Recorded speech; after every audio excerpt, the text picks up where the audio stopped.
Just before we get started, right, I just wanted to tell you that I've got a new series that's now available called Truth Seeking. That's TROOF. There's a link to it in the link tree below. It's me and a comedian from the UK called Jimmy Budd just discussing various conspiracy theories. We'd love to know what you think about it. We'd love to know that there's people listening. And it's time for this week's Here's How. And this week, here's how to make your postman like you. Be at the door before they knock, waiting for them. You could try answering the door in only a dressing gown, but accidentally, or maybe, playfully, forget to attach the cord that goes round the middle of it to tie it all together, so that you can possibly exchange one package for another. Have a bottle of water ready for them in the summer. Drink from it in front of them to show them that it's okay to drink. Nod and then hand it to them, saying nothing. It's the thought that counts, not what you say. Postal workers love a thoughtful person.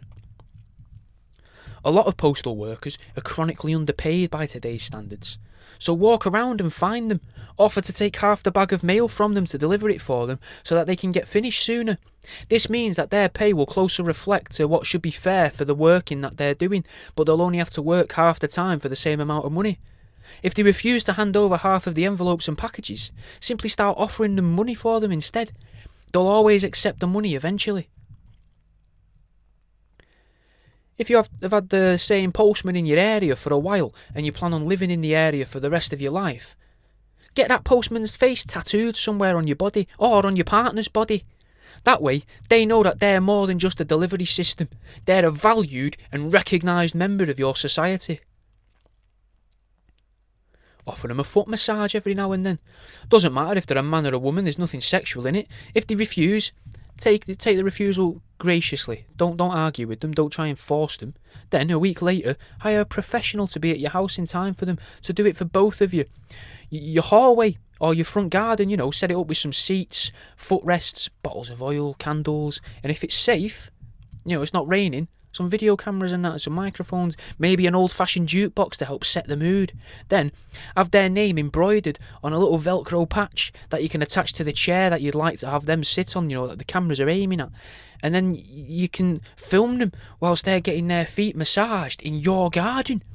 They will have spent the past week thinking about your offer as well at this point, and they will most likely have thought you were joking, so you need to make it very clear that you were serious. Tell them outright that you know that they could batter both the lollipop lady and the milkman if they were to get into a fight. Big them up a bit. Teach your kids that Santa works as the postman for the rest of the year to make ends meet, and then have them start leaving glasses of whiskey in the garden and carrots for him. Have the children offer the postal worker the glass of whiskey in the garden, and while you're in the living room, wave the carrot at them from the window, raising your eyebrows, winking if need be to really, get it across. Test their local knowledge and remove all of the door numbers on your road to see if they know which house is which without seeing the numbers. Carry out a little bit of internet sleuthing and discover the wife or the husband's name. If they're not married, then learn about the parents, and then have some photos of them printed and framed up by a professional framer.